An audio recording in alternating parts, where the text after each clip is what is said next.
Speaking of Kenya, President Obama was there recently. How do you think that his speech or his participation in terms of intervening as a half Kenyan person, what impact do you think it's going to have on LGBT rights there, or that kind of intervention? You could tell us a little bit about it. Look, I think you've touched on something very interesting, and precisely because of who he is and his background and his direct connections to Kenya, is that what he said on the topic was important and resonated. One of my colleagues said,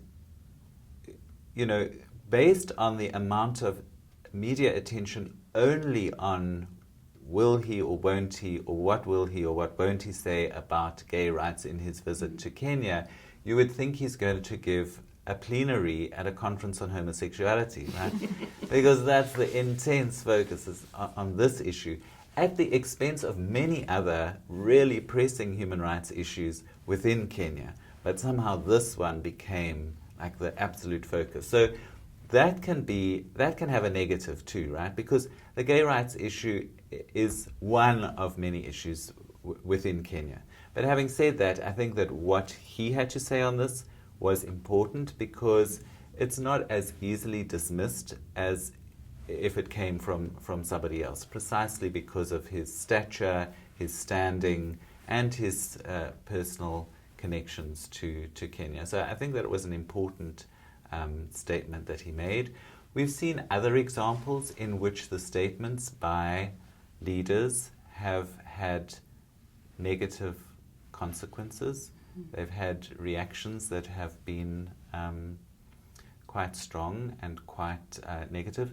One of those was a speech, or it wasn't a speech actually, it was an interview on television by David Cameron just before the Commonwealth Heads of Government meeting, in which, really what he was saying is that certain forms of direct bilateral aid might be redirected in certain ways if there was particularly homophobic laws. So what he was saying in substance, if you look at it in detail, was not that dramatic, but the way it was picked up and reported, and I think his wording was somewhat clumsy, was sort of gay rights or no aid. And so there was a very strong reaction within Sub-Saharan Africa and also from LGBT groups working on the continent saying we're a vulnerable minority.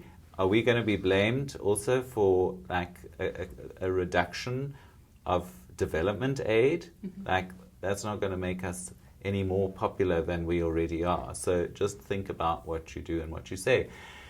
Now, to contrast what I'm saying is a somewhat clumsy approach by David Cameron, Hillary Clinton made a speech that couldn't be more nuanced, actually, at the UN Human Rights Council in terms of its recognition of the shortcomings in the US, that it's a difficult issue, that people grapple with it in different ways, but asserting that gay rights are human rights and human rights are gay rights, basically as the essence of the point that she was making.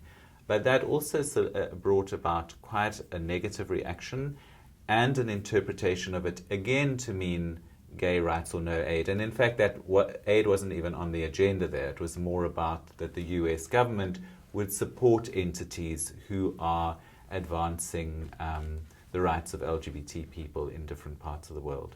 So I think it easily gets caught up in a kind of rhetorical debate. And I think even with Obama, we saw that, right? We saw that the reaction of the Kenyan press and the international press also was interesting in its focus on that issue in particular.